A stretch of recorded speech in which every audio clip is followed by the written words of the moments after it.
ये समस्त संसार जो है वो उसी परमात्मा के द्वारा उत्पन्न हुए जीवों से भरा हुआ है। और निज प्रभुमय देख ही जगत के ही सन करही विरोध।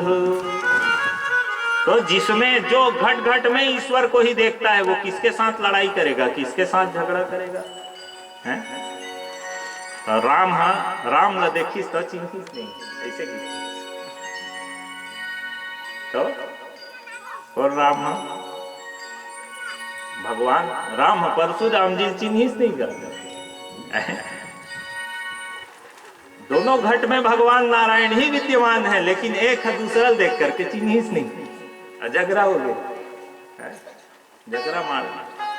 तो वैसे ही जीव अगर जीव को पहचान ले कि इसमें भी ईश्वर है तो सारा झगड़ा जो है वो समाप्त हो जाएगा, किसी प्रकार का कोई झगड़ा बच नहीं जाएगा। हम बोला भैया बताई सोदी राम राम ल देखिस तो चिन्हिस नहीं महाराज की। स्वामी जी ने बोला थी इसने बैठ करके राम राम ल देखिस तो काटी थे कि पूछा स्वामी जी। तो जीव जो है दूसरे जीव के अंतःकरण में ईश्वर को पहचान ले तो सारा झगड़ा संसार का सब कुछ समाप्त हो जाएगा। ये मेरा है, ये तेरा है, ये भावना ही समाप्त हो जाएगी। क्यों? क्योंकि सब के सब एक दूसरे को ईश्वर में देख रहे हैं। तो ये ऐसा सुंदर उपदेश भगवती को कर रहे हैं। संचिंतयेद भगवतः चरणारविंदम वज्रांकुशध्वज सरोरुहलांछनाढ्यम उत्तुंग रक्त विलसन्न चक्रबाल ज्योत्स्नाभिराहत महदृदयांधकारम। माता भगवान के चरणों में चढ़ी हुई तुलसी को अपने नासिका से सूंघ लो और उनके चरणों में जो नख है उस नख को अपनी बुद्धि में स्थिर कर लो। भगवान के नख कैसे हैं? मणि के समान।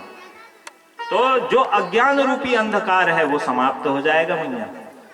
इसलिए भगवान के चरणों में चढ़ी हुई जो तुलसी है उसको अपने श्वास प्रति श्वास में बसा लो और भगवान का स्मरण करते हुए अपनी मन को, चित्त को, अहंकार को, समस्त चित्त वृत्तियों को ले जा करके परमात्मा को समर्पित कर दो।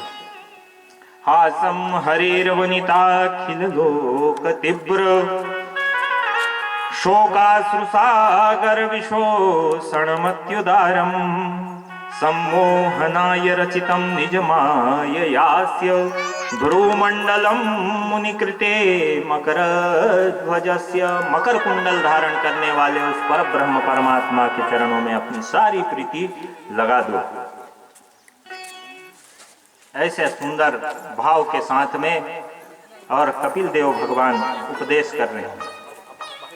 माता ये जो संसार है ये संसार क्षणभंगुर, इस संसार की नित्यता नहीं है। अहो बतस्व पचतो गरीयान यज्जिह्वाग्रे वर्तते नाम तुभ्यम। माता कहने लगी पुत्र अब तक तो तेरे प्रति पुत्र का ही भाव था, लेकिन अब मैं स्वयं नारायण के भाव से तुझसे कह रही हूं। अहो बतस्व पचतो गरीयान यज्जिह्वाग्रे तब नाम लिया। जो कोई भी अपनी वाणी से तुम्हारे नाम का स्मरण करता है पुत्र, निश्चित रूप से वह लोकों को जीत लेता है। क्षेमं न विन्दन्ति यदर्पणं तस्मै सुभद्र स्रवते नमो नमः।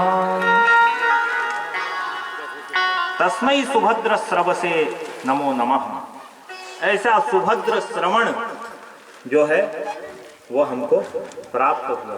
पुत्र खूब कृपा की तुमने।